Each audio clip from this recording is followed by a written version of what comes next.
Hello, you're very welcome to today's reading. It's so good to have you here.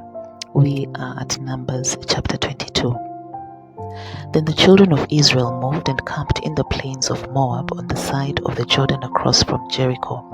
Now Balak the son of Zippor saw all that Israel had done to the Amorites, and Moab was exceedingly afraid of the people because they were many, and Moab was sick with dread because of the children of Israel. So Moab said to the elders of Midian, "Now this company will lick up all that is around us, as an ox licks up the grass of the field." And Balak the son of Zippor was king of the Moabites at the time. Then he sent messengers to Balaam the son of Beor at Pithor, which is near the river in the land of the sons of the people, to call him, saying, "Look, a people has come from Egypt. See, they cover the face of the earth and are settling next to me. Therefore, please come at once, cast these people for me, for they are too mighty for me. Perhaps I shall be able to defeat them and drive them out of the land, for I know that he whom you bless is blessed, and he whom you curse is cursed." So the elders of Moab and the elders of Midian departed with the diviner's fee in their hand, and they came to Balaam and spoke to him the words of Balak. And he said to them, "Lodge here tonight, and I will bring back word to you as the Lord speaks to me." So the princes of Moab stayed with Balaam. Then God came to Balaam and said, "Who are these men with you?" And Balaam said to God, "Balak the son of Zippor, king of Moab, has sent to me, saying, 'Look, a people has come out of Egypt, and they cover the face of the earth. Come now, cast them for me. Perhaps I shall be able to overpower them and drive them out." And God said to Balaam, "You shall not go with them. You shall not cast the people, for they are blessed." So Balaam rose in the morning and said to the princes of Balak, "Go back to your land, for the Lord has refused to give me permission to go with you."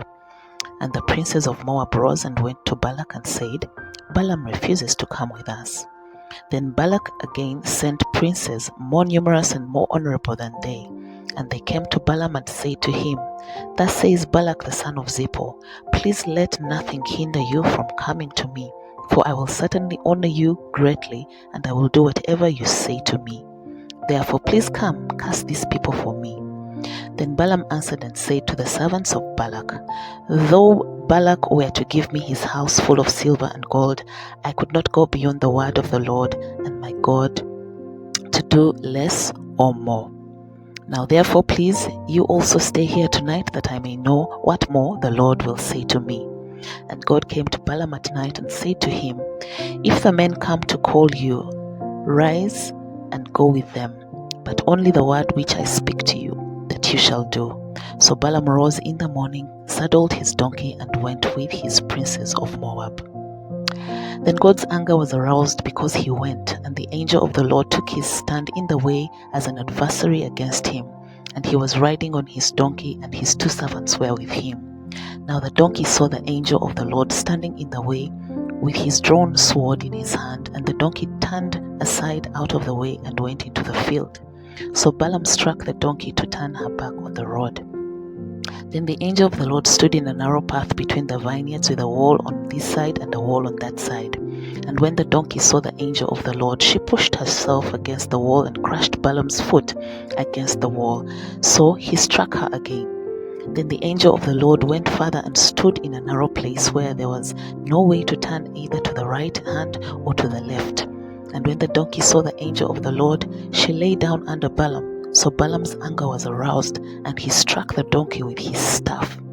Then the Lord opened the mouth of the donkey, and she said to Balaam, "What have I done to you, that you have struck me these 3 times?" And Balaam said to the donkey, "Because you have abused me.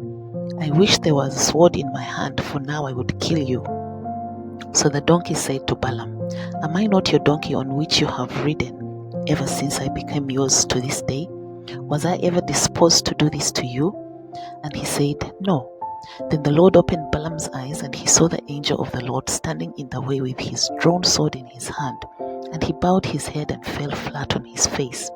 And the angel of the Lord said to him, "Why have you struck your donkey these 3 times? Behold, I have come out to stand against you, because your way is perverse before me. The donkey saw me and turned aside from me these 3 times. If she had not turned aside from me, surely I would also have killed you by now and let her live." And Balaam said to the angel of the Lord, I have sinned, for I did not know you stood in the way against me. Now therefore, if it displeases you, I will turn back.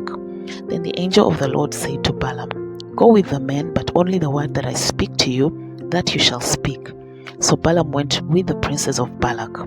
Now when Balak heard that Balaam was coming, he went out to meet him at the city of Moab, which is on the border at the Arnon, the boundary of the territory. Then Balak said to Balaam, Did I not earnestly send to you, calling for you? Why did you not come to me? Am I not able to honor you? And Balaam said to Balak, Look, I have come to you. Now, have I any power at all to say anything? The word that God puts in my mouth, that I must speak. So Balaam went with Balak, and they came to Kirjath Hazoth. Then Balak offered oxen and sheep, and he sent some to Balaam and to the princes who were with him. So it was the next day that Balak took Balaam and brought him up to the high places of Baal, that from there he might observe the extent of the people. Numbers chapter 23. Then Balaam said to Balak, Build 7 altars for me here, and prepare for me here 7 bulls and 7 rams.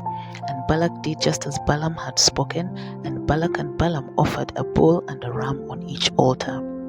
Then Balaam said to Balak, Stand by your offering, and I will go. Perhaps the Lord will come to meet me, and whatever he shows me, I will tell you. So he went to a desolate height. And God met Balaam, and he said to him, I have prepared the 7 altars, and I have offered on each altar a bull and a ram. Then the Lord put a word in Balaam's mouth and said, Return to Balak, and thus you shall speak. So he returned to him, and there he was standing by his burnt offering, he and all the princes of Moab. And he took up his oracle and said, Balak, the king of Moab, has brought me from Aram, from the mountains of the east. Come curse Jacob for me, and come denounce Israel. How shall I curse whom God has not cursed? And how shall I denounce whom the Lord has not denounced? For from the top of the rocks I see him, and from the hills I behold him. There are people dwelling alone, not reckoning itself among the nations. Who can count the dust of Jacob, or number 1/4 of Israel? Let me die the death of the righteous, and let my end be like his. Then Balak said to Balaam, What have you done to me? I took you to curse my enemies, and look, you have blessed them bountifully. So he answered and said, Must I not take heed to speak what the Lord has put in my mouth? Then Balak said to him, Please come with me to another place from which you may see them. You shall see only the outer part of them, and shall not see them all. Cast them for me from there. So he brought him to the field of Zophim, to the top of Pisgah, and built 7 altars, and offered a bull and a ram on each altar. And he said to Balak, Stand there by your burnt offering while I meet the Lord over there. Then the Lord met Balaam and put a word in his mouth and said, Go back to Balak, and thus you shall speak. So he came to him, and there he was standing by his burnt offering, and the princes of Moab were with him. And Balak said to him, What has the Lord spoken? Then he took up his oracle and said, Rise up, Balak, and hear.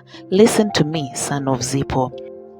God is not a man that he should lie, nor a son of man that he should repent. Has he said, and will he not do it? Or has he spoken, and will he not make it good? Behold, I have received a command to bless. He has blessed, and I cannot reverse it. He has not observed iniquity in Jacob, nor has he seen wickedness in Israel. The Lord his God is with him, and the shout of a king is among them. God brings them out of Egypt. He has strength like a wild ox. For there is no sorcery against Jacob, nor is there any divination against Israel. It now must be said of Jacob and of Israel, Oh, what God has done! Look, a people rises like a lioness, and lifts itself up like a lion. It shall not lie down until it devours the prey, and drinks the blood of the slain. Then Balak said to Balaam, Neither curse them at all, nor bless them at all. So Balaam answered and said to Balak, Did I not tell you, saying, All that the Lord speaks, that I must do? Then Balak said to Balaam, Please come, I will take you to another place. Perhaps it will please God that you may cast them for me from there. So Balak took Balaam to the top of Peor that overlooks the westland. Then Balaam said to Balak, "Build for me here 7 altars, and prepare for me here 7 bulls and 7 rams." And Balak did as Balaam had said, and offered a bull and a ram on every altar. Numbers 24. Now when Balaam saw that it pleased the Lord to bless Israel, he did not go as at other times to seek to use sorcery, but he set his face towards the wilderness. And Balaam raised his eyes and saw Israel encamped according to their tribes, and the Spirit of God came upon him. Then he took up his oracle and said, "The utterance of Balaam the son of Beor, the utterance of the man whose eyes are opened, the utterance of him who hears the words of God, who sees the vision of the Almighty, who falls down with eyes opened wide. How lovely are your tents, O Jacob, your dwellings, O Israel, like valleys that stretch out, like gardens by the riverside, like aloes planted by the Lord, like cedars besides the waters. He shall pour water from his buckets, and his seat shall be in many waters. His king shall be higher than Agag, and his kingdom shall be exalted. God brings him out of Egypt. He has strength like a wild ox. He shall consume the nations, his enemies. He shall break their bonds and pierce them with his arrows. He bows down, he lies down as a lion, and as a lion, who will rouse him? Blessed is he who blesses you, and cursed is he who curses you." Then Balak's anger was aroused against Balaam, and he struck his hands together. And Balak said to Balaam, "I called you to curse my enemies, and look, you have bountifully blessed them these 3 times. Now therefore flee to your place. I said I would greatly honor you, but in fact the Lord has kept you back from honor." So Balaam said to Balak, "Did I not also speak to your messengers whom you sent to me, saying, though Balak were to give me his house full of silver and gold, I would not go beyond the word of the Lord to do either good or bad of my own will, but what the Lord says that I must speak? And now indeed I am going to my people. Come, I will advise you what these people will do to your people in the latter days." Then he took up his oracle and said, "The utterance of Balaam the son of Beor, and the utterance of the man whose eyes are opened, the utterance of him who hears the words of God and knows the knowledge of the Most High, who sees the vision of the Almighty, who falls down with eyes open wide. I see him, but not now. I behold him, but not near. A star shall come out of Jacob, a scepter shall rise out of Israel, and batter the brow of Moab, and destroy all the sons of tumult.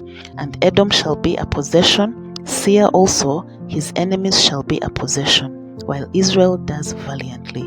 Out of Jacob one shall have dominion, and destroy the remains of the city." Then he looked on Amalek, and he took up his oracle and said, "Amalek was first among the nations, but shall he last until he perishes?" Amalek was first among the nations, but shall be last until he perishes. Then he looked on the Kenites, and he took up his oracle and said, Firm is your dwelling place, and your nest is set in the rock. Nevertheless, Cain shall be burnt. How long until Asher carries you away captive? Then he took up his oracle and said, Alas, who shall live when God does this? But ships shall come from the coasts of Cyprus, and they shall afflict Asher and afflict Eber, and so shall Amalek until he perishes. Then Balaam rose and departed and returned to his place. Balak also went his way. We have come to the end of today's reading.